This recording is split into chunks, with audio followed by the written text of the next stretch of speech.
Good morning, Water School 24 first graders. How's everyone doing today? So I'm out here on my front porch. This is real. I'm going to try and take a look at the baby birds. Please. Oh no, she's already looking at me. I was hoping the shark mask would scare her away, but there she is. I don't scare you, do I? Come on, I'm not gonna do anything to them. We just want to take a look at them. It's purely academic, what we're doing here. We're not going to hurt the babies.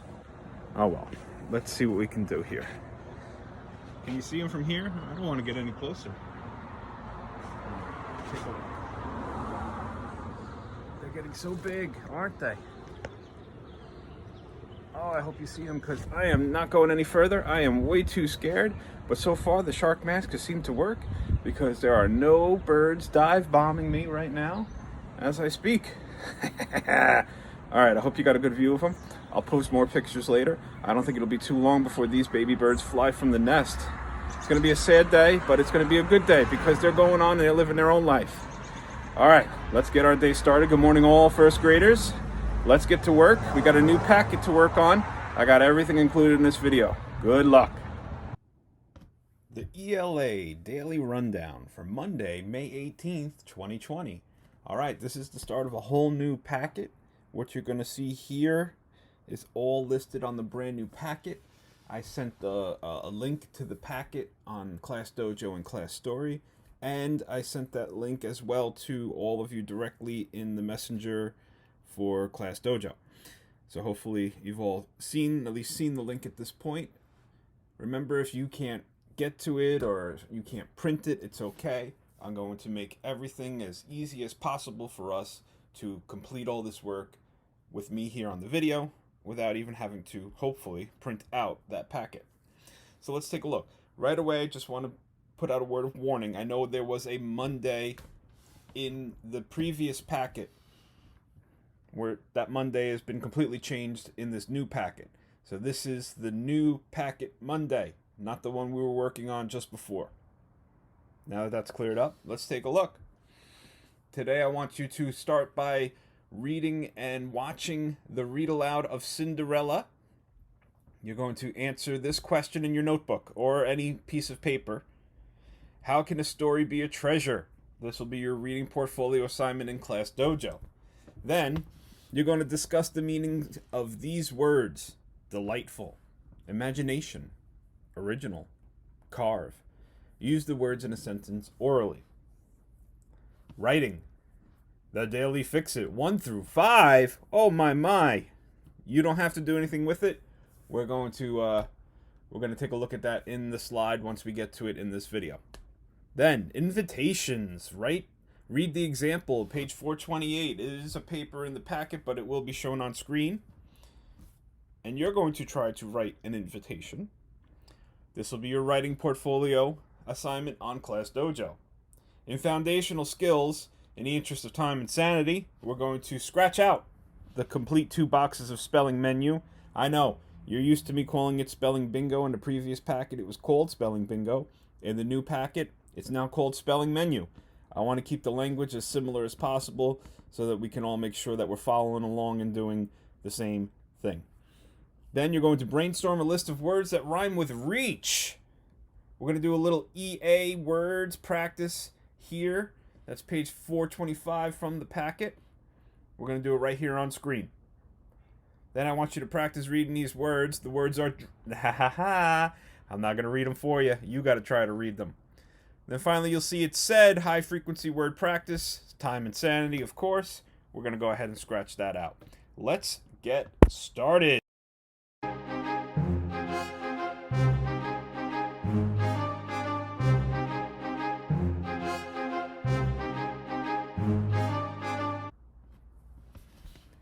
Cinderella, written by Teresa R. Roberts, illustrated by Paul Trudell.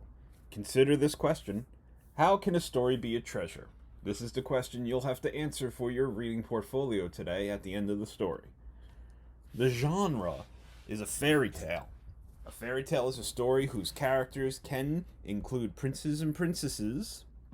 In this story, you will read about a girl who wants to go to the prince's ball. Once upon a time, in a far-off land, over hills and past farms, lived a girl named Cinderella. Cindy, as she was called, was a sweet and nice girl. Cindy had two sisters. Roz and Gert were not so sweet or nice. They were mean. They made Cindy sweep, mop, scrub, and dust all day. Each year the prince had a great ball at his castle. One day, a man came with a note. The prince asked the sisters to his ball. "Maybe he will make me his wife," Gert clapped her hands. "No, he will not. It will be me," Roz yelled. "May I go as well?" asked Cindy. "No!" cried her sisters. "That rug needs beating. This dish is filthy. Stay home and clean, Cinderella." Cindy watched Roz and Gert try on dresses. Red, green, white, pink, such nice colors! And the finest fabric stitched with the finest thread. All Cindy got was a dirty mop. Cindy watched her sisters drive off. She tried sweeping, she tried dusting, but she felt so sad. She hung her head and cried. Rap-tap-tap, rap-tap-tap, a wise old woman came in. She patted Cindy's hand. "I will help you go to the ball, but I cannot go in these rags," Cindy wailed. "Just wait and see. I will show you." Snap. Cindy had a nice dress and glass slippers. Snap, snap. 6 mice turned into horses. Snap, snap, snap. That pumpkin turned into a flashy coach. "It is time to go, but be back by 12 o'clock. The chimes will ring. That will be the sign that everything will turn back." Cinderella went to the ball. She met the prince. They twirled and whirled in each other's arms all night. Then the chimes started clanging. Cindy gasped and ran fast. "Wait!" called the prince. "Stop!" He did not see where Cindy went. She had lost her glass slipper on the top step. Back at home, Cindy's sisters made her scrub, sweep, and mop. She no longer wore her fine dress. Cindy used her fingers to draw a sad face in the dust at her feet.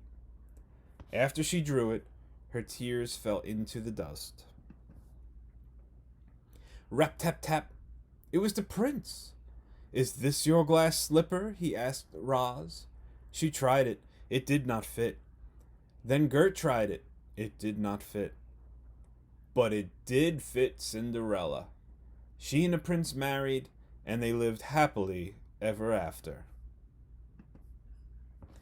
All right, I hope you enjoyed the story. Let's move on now to the question. I hope you were thinking about it as I was reading.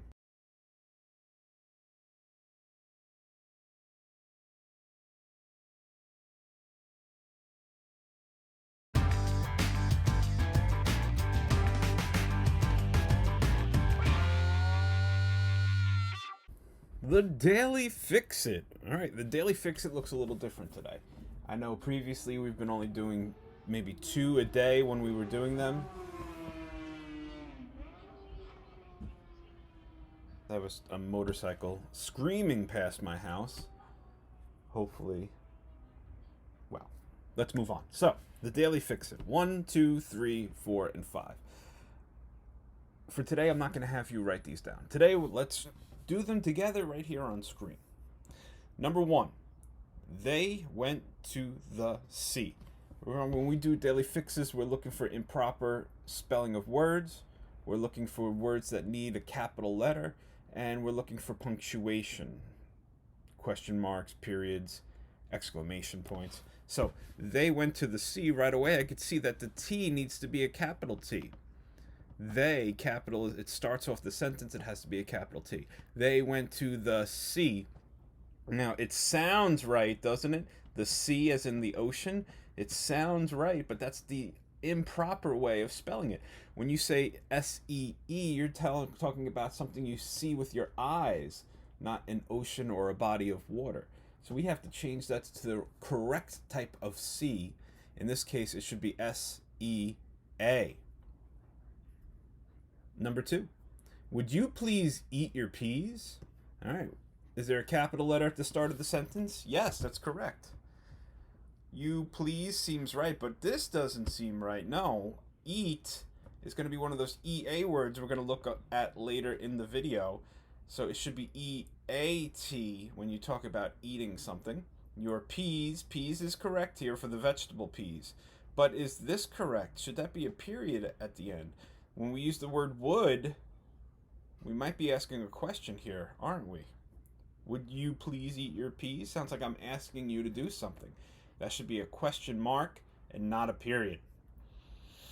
Number 3, each team will play one game. I see something wrong here. First of all, it starts with a capital letter, so that is correct. Every sentence has to start with a capital letter. But look at team. That is not how you spell team. It should be T-E-A-M. We'll play one game. That's not the right one, is it? See, they're playing tricks with you. They know that these two words make the same sound when you say them, but they have two very different meanings when you spell them. W-O-N, means you win something. You in the past tense, you win something. You won that. You won that trophy that's in your room. You won that medal. You won that ribbon. That's not the one we need. Each team will play one game. We need the number 1, which is O-N-E. Everything else is correct in this sentence. Number 4, we played at the beach by the sea. Oh boy. So, capital W, that's correct. Played at the beach, that's not the correct way to spell beach. This is how you would spell beach if you were describing a type of wood. In this case, we want the beach as in the sand by the ocean. So we need B-E-A-C-H. By the sea. You recognize this again. It's the wrong C like in number 1. So it needs to be S-E-A. Everything else is correct. Just 2 incorrectly spelled words. Number 5. Please treat the boy nicely. Look at the beginning of the sentence. Does it start with a capital letter? No, it does not. We would have to make this a capital P. Is this how you spell treat? No. T-R-E-A-T would be the correct way to spell treat in this sentence. Everything else is correct. Good work, people. High five. Writing an invitation. All right, remember, this is going to be your writing portfolio assignment for Dojo today. So let's take this step by step. First, here's an example. Well, never mind. Let's talk about what an invitation is first. I'm sure you've received an invitation of some kind at this point in your life, whether it be to a birthday party, maybe a family member's wedding, maybe a baby shower. There's all different kinds of things you can be invited to. And this invitation will include your name, the name of the person inviting you, where they want you to go, and what time they want you to be there. Sometimes it might even tell you the purpose of the event they want you to attend. So let's look at the example. Dear Emma, my older brother plays soccer. He will give a free soccer lesson to kids. Please come to the lesson. It will be at my house on April 20th at 3 p.m. I hope you will come. Your friend, Kat. Let's take a look at that right away. Dear Emma, that's who is receiving this invitation. My older brother plays soccer. She's explaining what the invitation is about. What's the theme of this invitation? In this case, soccer. He will give a free soccer lesson to kids. So now you know what type of event you're going to. A soccer lesson. Please come to the lesson. There's your invitation. They want you there. It will be at my house on April 20th at 3 p.m. That sentence gives us the time, the date, and the place. Every invitation needs a time, a date, and a place. So I know where to go, when to go, and what time to be there at. Hopefully, I'll be there on time. I hope you will come. That's just a salutation at the end. Personal sentence of some kind you can add. Your friend, Kat, the person that sent the invitation. So now I want you to make an invitation. Create an event, any event you want. It could be an ice cream party. It could be an invitation to go see a movie. Maybe you want to see the new movie Scoob. I saw it. It's good. I suggest it. What I need from you in your invitation are these key features. I need to know who you're sending the invitation to, what type of event it is, where the event is, time, place, date. Finish it with your name, make it look like the example, and you would have done a fantastic job. This is your writing portfolio assignment in Class Dojo. You could do this on any sheet of paper, snap a pic, send it in. Good luck.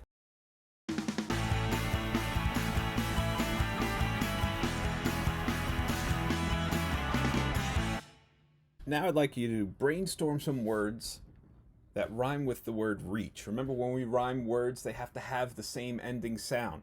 Do they have to have the same letters at the end? Not necessarily, but they have to have the same ending sound. I have 3 examples here on the board. Reach, beach. Reach, bleach. Reach, teach. Now, all my examples have the E-A-C-H ending, yes. But I know that there are some out there, if you can figure them out, that don't have that same type of ending. But remember, it has to have the each sound at the end. This is not something you have to write down. This is something you're just going to do orally with a parent, guardian, aunt, uncle, brother, sister, someone that's near you. Go ahead and just try to think about as many words as you can that rhymes with reach. Good luck. So let's look at that vowel digraph that we spoke about earlier during the Daily Fix-It. The letters E-A together. That's a vowel digraph. 2 letters, 2 vowels together that make a certain type of sound. Number 1. So we're going to look and circle the word for each picture. We're just going to do this together on screen. This is not something you have to print out or write out or do any type of writing whatsoever. Let's just do it together. Listen to my voice and try to figure it out for yourself. Number 1, are they pointing to a herd or a head? That's right, they're pointing to a head. H-E-A-D. Number 2, are they pointing to a bride or a bead? That's right, a bead. B-E-A-D. You see how versatile this vowel digraph is? It makes an ed sound, but it also makes an eed sound. Very tricky, I know. Let's keep going. Number 3. Is that a sail or a seal? That's a seal. Again, we're making that the E sound, not the ed sound. Ed sound, like in head. Number 4. Is that berry or bread? That's right, that's bread. E-A makes the eh sound here. Number 5, is that a leaf or a loaf? That's right, it's a leaf, making the E sound again, the E-A. Number 6, is this jeans or jars? That's right, jeans. E-A makes the E sound here. Number 7, is that bake or beak? Beak. E-A makes the E sound, beak. Number 8, what are they doing to that car? Are they cleaning it or are they clanging it? That's right, clean, making the E-A-E sound, clean. Circle the words that finish each sentence. Number 9, please or place pass the P's or B's. I'm going to say place pass the B's. Wait a minute. Well, that sounds ridiculous. Let's try it the other way. Please pass the P's. Well, that sounds like it makes more sense, doesn't it? Number 10, I spent the jam on the cracker. I spent the jam on the cracker? No. I spread the jam on the cracker. Number 11, I rang my book at the beach birch yesterday? Oh, in this case, this is an interesting one. Read or read. It's both. The EA sound is versatile and means something a little different. You can read a book and it's spelled READ, or you could have read a book and it's still spelled READ. Oh, the English language is so ridiculous. How are we ever going to learn it? Don't worry. It makes more sense as you get older. I read my book at the beach yesterday is the correct answer. Good job, everyone.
And so ends another day of ELA. That's it for Monday, May 18th. Still got my shark mask on.